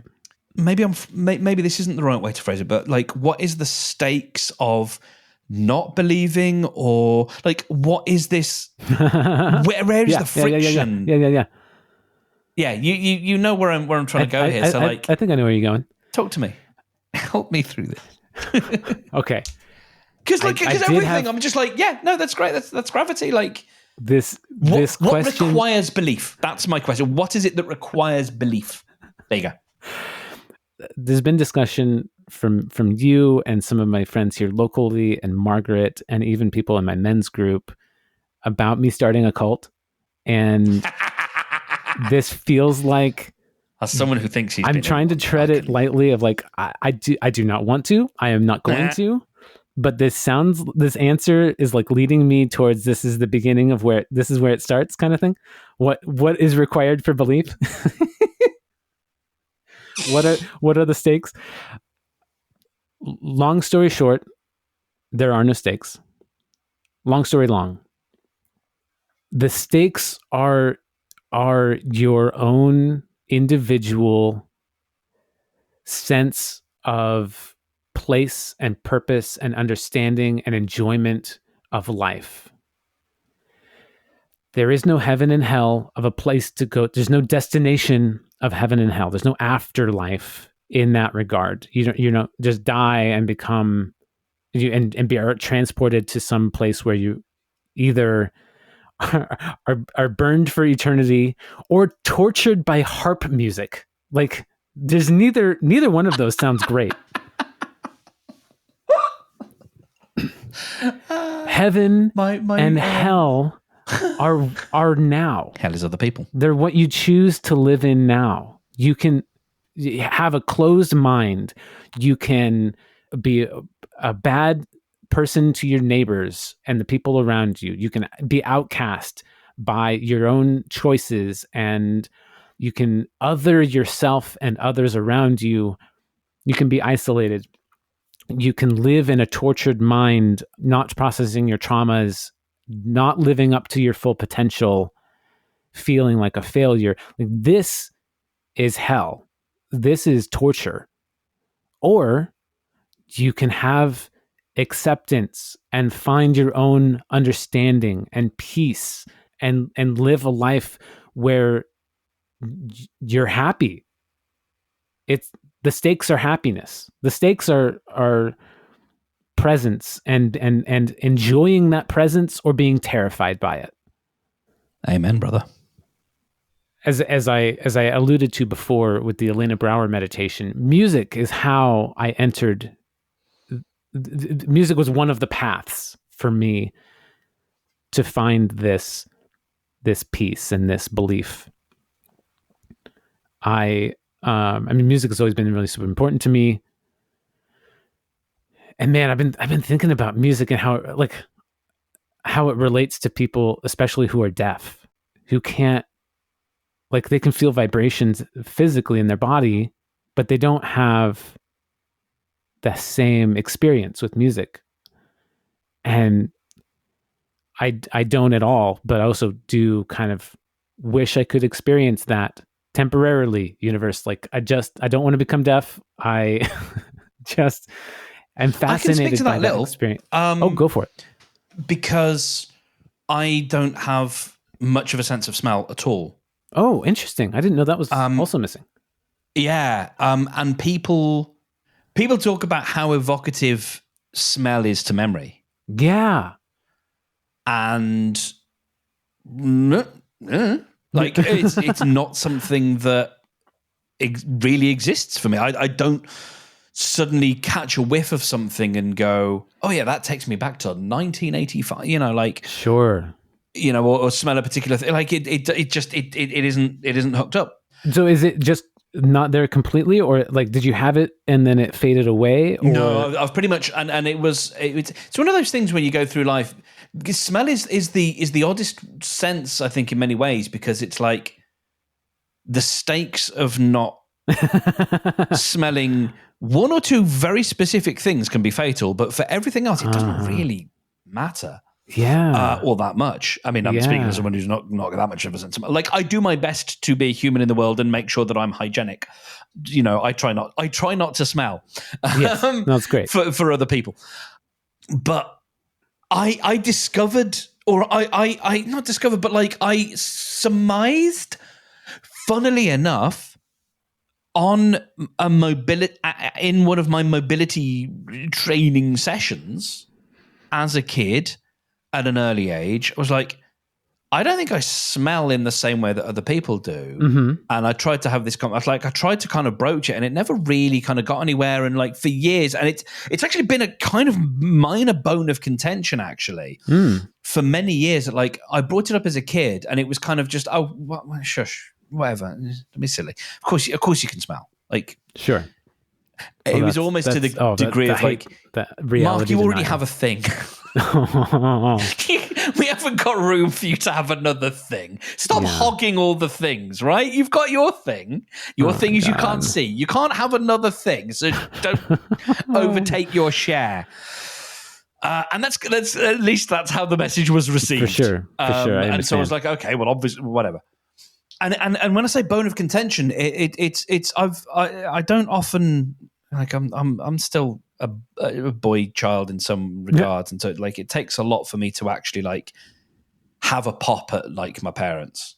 Yeah, but I did get to the point where, like, I shouted at my dad a few years ago, like, not like yell, but like sternly, like, I know you think this is a novelty, because there's been this phase of, like, people pass things round and, oh, smell this, and like, and it's only been the last 10 years there's been like, oh, of course, Mark, you can't smell it, and I'm like, I know, and it's been like over 10 years, like, I know you think this is a cute novelty, that, oh, it turns out Mark doesn't have much. That's all my life, that's been the case, but because now in the last 10 years you've decided to believe me, Right. Suddenly, this is a fun novelty. Oh, isn't it cute that Mark can't smell that the milk's off or can't smell this particular spice? Isn't that a fun quirk? And it's like, no, that's been my life all the time. And just you didn't make space for that you didn't allow that to be true. And now all of a sudden it's fun. And it's like, no, fuck that. Yeah. And so it kind of does irk me, actually, because it still comes up every now and again. It's like, oh, and of course you can't smell. Fuck off. Yeah. I love my family very much, very dearly. I genuinely do. But, Mm-hmm. Yeah, it's one of those things. Like I sort of happened upon it and realized and tried to pin it to other things. And I've had all sorts of like tried to make it make sense with other like neurological things, development, whatever. Sure. I don't know what the deal is. I can sometimes smell mint, and that's about it. Oh, interesting. There's a thing that isn't true for me, but I've heard it from other people that if you plug your nose, you can't taste things because smell and taste are so connected, intrinsically linked. Well, yeah, and that doesn't apply. Like I can definitely taste things when I plug my nose or don't breathe. Yeah, but it's aromatics and it's other things that are like layers. I'm kind of lucky that I'm a decent cook because. And maybe I'm a decent cook because I maybe overpack, like the flavor into things. I mean, the stuff I cooked for you wasn't necessarily that flavorsome, but like, when I do, like I tried to put flavor in. Yeah. And that may be because I'm overcompensating for the fact that I don't get the aromatics. Right. Do you feel like you can't compare how you taste to other people just as you can't compare how you smell to other people. But like, do you feel like your taste is muted in some way, or do you feel like I think it would have to be, and yeah, I think so, and I think it affects certain. Like, I have no taste for tea because I can't taste anything in tea. Interesting. To me, tea tastes of nothing, like nothing. And because a lot of stuff is in aromatics and things like curries and stuff like that. Like because spice isn't just about heat. Spice is about flavor. Yeah. So you probably enjoy the mouthfeel of something more. Like there's more pleasure in the mouthfeel for you There is, but I absolutely have sweet, flavor. Salty, bitter, umami, and the other one sour. They are there. Sour. But I'm sure they would be different. Right. Had I, the smell, like garlic, it's like garlic on breath, like, and none of that really, and I try to think about that when I'm cooking, but I don't really, if I'm honest. Well, that's interesting. Smell as a sense that you don't have is a little bit interesting because it's so tied with taste. Like the smell and the taste of something is very close. They're very close to each other. So you can at least get an approximation of what you're missing with your smell by tasting it, assuming it's something that you were able to taste without hurting yourself. Yes. In a way, it's like I get the maybe a way to put it is I get the lead vocal, not necessarily the backing vocals. Like I can still hear the melody, but maybe the backing vocals are gone. Why did we get on to talking about smell? Yeah, I don't know. I was going down into how music got me into God, and I can't remember the tangent that started this. We were talking about a missing sense because we were talking about deafness. Oh, deafness! Hey, I did it. That's right. Oh, wow. Awesome, dude! Great job. I'm so proud of me. Yes, because I have that lived experience of one of what I would possibly. No, I'm not going to make a judgment about whether it's an essential thing or not because hearing is essential in many ways. But yeah, I can understand that as a almost no sense at all, and what that means I'm missing out on in a different way from how I think about that with vision because they are different. And you navigate the world. I think you navigate the world as a deaf person very differently. And this, again, these words are said with that. This is not a judgment. This is not a competition. Your ability to navigate the world is not necessarily physically impaired by your lack of hearing. But absolutely, there are signals and then there are communication that completely are impaired. But navigating the world, you are not necessarily as endangered caveat, double dagger asterisk, as a deaf person. And so like I can sort of see it from the point of view of having another sense sort of not working so well, that yeah, it's a thing you miss out on. And I think I'm lucky in that, like, I don't think for me, like, and maybe for other people, they're like, smell is really important. And maybe if you're a fragrance designer, whatever. But like, for me, I'm just like, yeah, whatever, get over it, smell. But hearing and music. Yeah. And I think that, you know, they both, like I said, smell is this evocative thing. Music for me, yes, it has the same evocation. Like it's a turn of phrase, a type of voice, a glissando, a tremor. These things can give you goosebumps. Yeah. And that's, you know, because of the emotion that you hear in even just a note. You know, there's this incredible, and I was really gratified to hear someone talk about this a couple of days ago, because I just think it's really cool. And I remember hearing this, like, I don't know, 10, 12 years ago. You know the Rolling Stones song, Give Me Shelter? Yeah. So that's the one that goes, it's just a shadow away, it's just a shadow away. And you've got this woman in the back going, I think it's, I'm not sure if it's rape murder, but it's like, rape murder, it's just a shadow away, it's just a shadow away, you know, and all that stuff.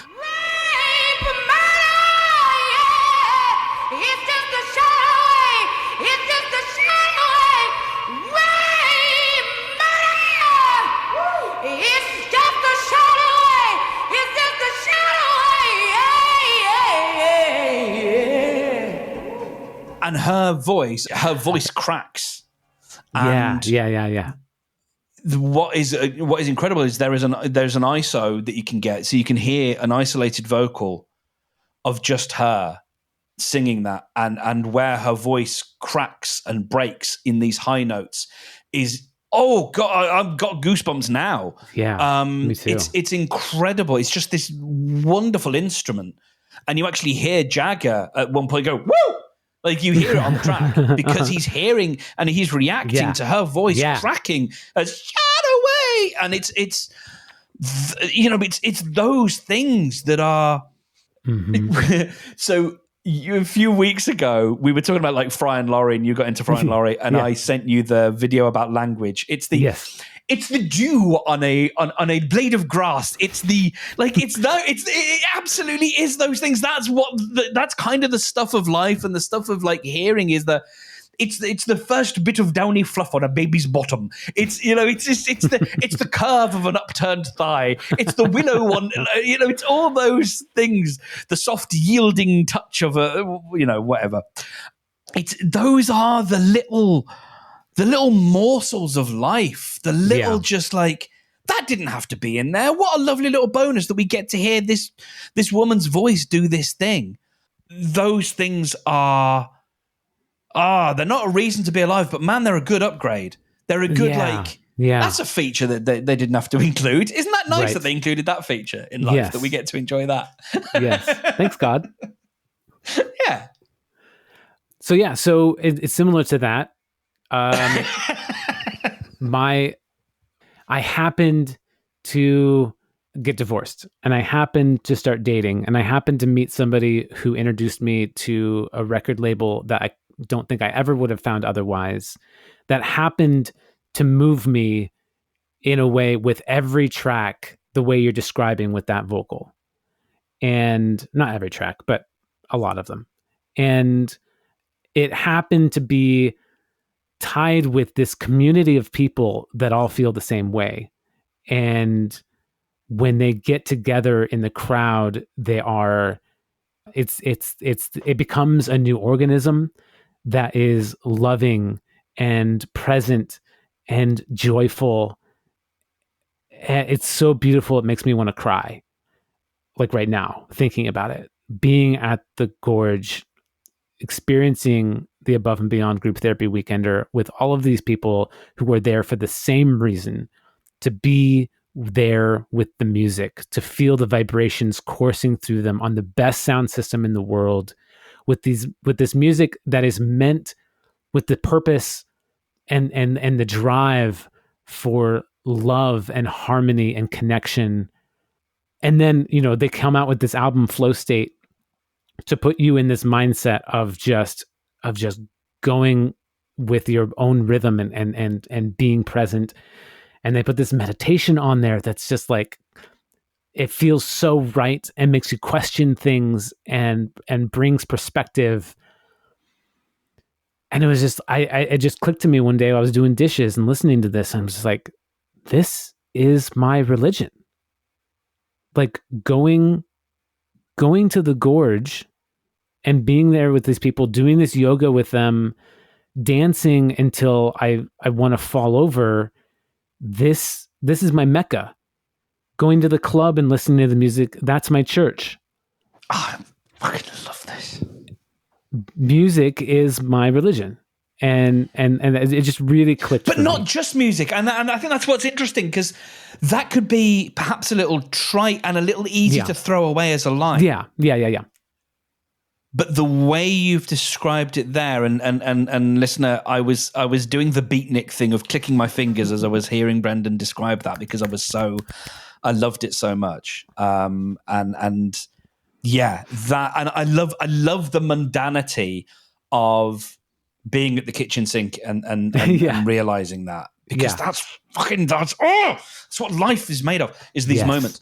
Oh, that's funny you say that, because one of the things that Above and Beyond does that I love more than any other, like, they're not a DJ to grab the mic and yell, "How's everybody doing tonight? Make some noise!" Yeah, they never grab the mic, which is it's all about the music. But they do communicate with the audience out on another level above the music. They have these awesome visuals, which are just great, and then they have a computer that's connected to the visuals, and they'll type out on it in these big bold letters that goes on top of the screen. And one of the messages that they put on there often is, music is what unites us all. Sorry to interrupt it, but that was just that's what, like, I love that. And I also love there is a thing that a DJ can do, and it happens at the most mundane levels, at a family wedding, at a birthday party, all the way up to, I think, an event like that, is the DJ plays the crowd. Yes. They absolutely do. They are the conductor. Yeah, they're playing the music, but they're playing the crowd. They are watching the movements, how they are interacting, and they are riding that wave and influencing it and being influenced by it. They're not just putting on songs. Yeah. They and like I said, this goes all the way down to your uncle who's putting on tracks at the wedding. Yeah. Like, they know if this song follows this, and I've experienced this at the family parties I've gone to. There are now, like, we've got my uncle who used to be he did a lot of DJing back in his day, just of like weddings and all that kind of stuff.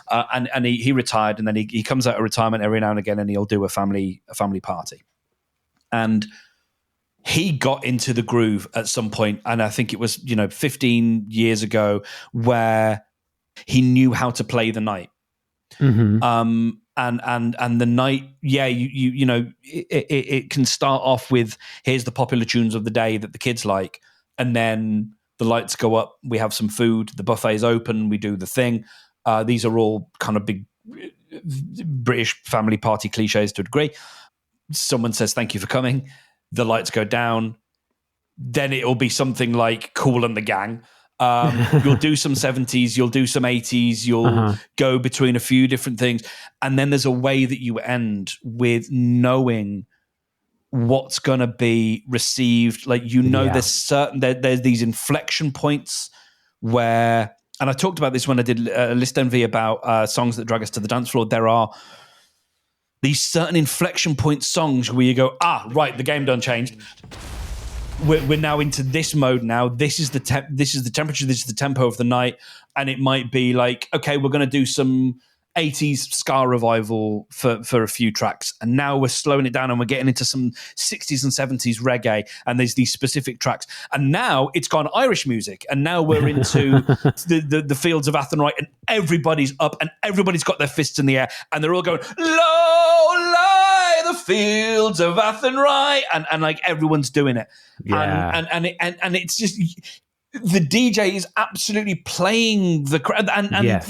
in between that, they're looking at the songs that work, the songs that are Dettol, the songs that are antibacterial spray that cleans the dance floor. There's those ones. That's, oh no, you just bleached the dance floor. Whoops. Okay, let's put something else on. That's bringing them back, and it's knowing all of that stuff, and absolutely playing them like that is. And I love that as a thing, like that influence. That I don't want to say power because that's too much, but like that drawing in. And like I said, influencing and being influenced by this symbiotic relationship is such a cool thing. For tonight, God is a DJ. Ooh. Which is a line from Faithless, I think. Did you ever get into Faithless? Don't know if they made it. They must have made it over there. There was a famous track called, I think it's called Insomnia. It's huge over here. It was huge. I mean, it's probably 30 years old now. No, not maybe 25. It's an absolute banger of a tune, and it was a popular, more sort of that's kind of middle of the road, like proper EDM track. And it's got this sort of wonderful rap. There's no relief. I'm wide awake in my kitchen. It's black and I'm lonely. Oh, if I could only get some sleep. Creaking noises make my skin creep. I need to get some sleep. I can't get no sleep. Oh, yeah. I know that song.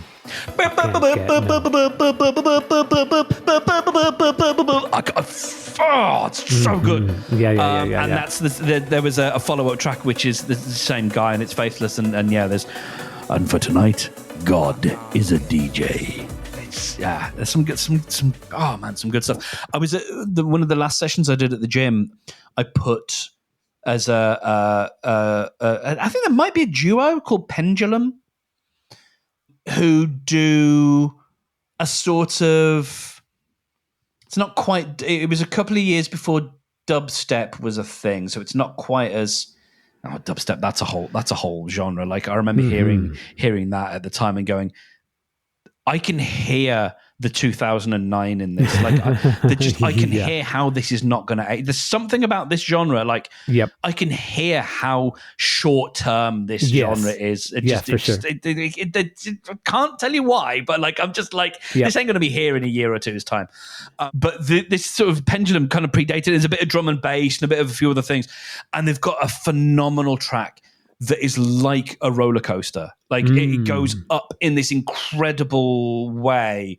And then there's just this moment where it crests and the drums come in and it goes ba ba ba ba ba ba ba ba ba da ba, and it's just like everything is in and it's fucking brilliant. And you feel it all. And if you are, if you're exercising or if you are feeling kind of in your body at that moment, it's fucking huge because it's so dramatic. That. The build-up is so good and it pays off so well. It's not a traditional drop in that sense. But it pays off so well. And that is, like, for anyone who doesn't think that electronic music isn't, like, anyone who has that, and I'm sure our listeners aren't among them, who's like, that's not music. Like, oh no, my friend, like, there is so much that is clever and smart about. It's not a beautiful melody, and that's not the point. It's so evocative and so impacting and visceral and exciting and, like I said, dramatic and kind of intimidating and kind of scary in how it builds. And then it just punches you and it's great. So, yeah. Isn't music good? Isn't music so good, Brendan? Music is so good. Oh, my God. And as always, join me if I'm dancing.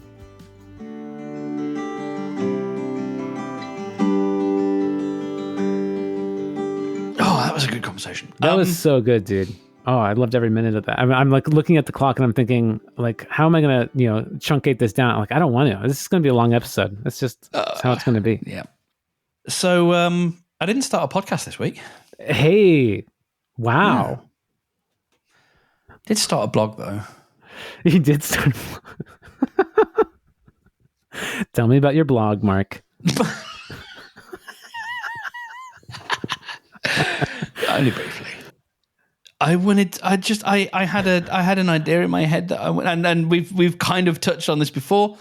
I had an idea that I wanted to write. I use Notion a lot. Like, I use Notion every day, and I kind of like the idea of writing about Notion in the same way that some of the sort of Apple or tech correspondence that I, pay attention to kind of do. So, like, yes, there's new things that we can talk about, and there's new templates that you can download and stuff. But there's also, increasingly with a larger company, there's bullshit like that has to be talked about within the company. There's like, oh, that's some bullshit. Yeah. And we should address that as well as talking about the fun things that we can do. And then I was like, okay, well, that sounds fun. Wouldn't it be cool if I did it all in Notion? Like, how much of it could I actually do in Notion? Mm-hmm. So I could write in Notion and then it just automatically gets synced across somewhere.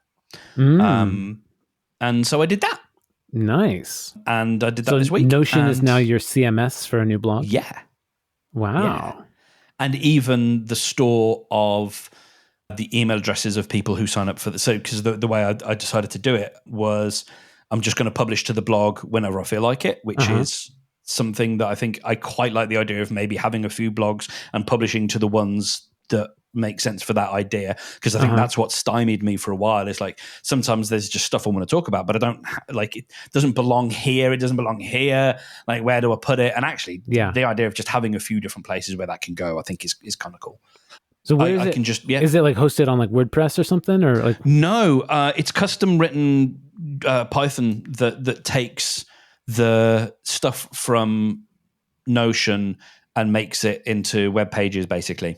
It's hosted like how, like, if you go to hellostedman.com, like in the same kind of way. So it's hosted on a virtual server, but there's just code that syncs across and turns it in. So like in all aspects, it's a normal ass blog, but instead of having an interface, an admin interface where you write the posts, it just has code that says, is there anything new in Mark's Notion database, and copies it through that way. Interesting. Because I'm writing about Notion, sometimes there might be a concept that I want to explain that it's far easier to just record a quick screencast. And so I can do that in QuickTime. And then all I have to do is drag the file into Notion, and that's it. And that's so cool. But then on the back end, what that means is when you show that on the website, you need to generate a thumbnail image for the video. Otherwise, it's a black box. Because just the way this stuff works, because internet. And so you then have to have code that says, look at this video and pull the first frame of the video and save it as an image. And that takes a bit of memory. So I couldn't stay with a $9 a month box. So I just upgraded it a little bit, but only to $14, which is probably a little bit more than I need. And so $14 a month for that. And it allows me to expand and do more stuff. That's interesting. And so the blog itself, the content of the blog, is that about? Are you using Notion to write a blog about using Notion to do this? Yeah.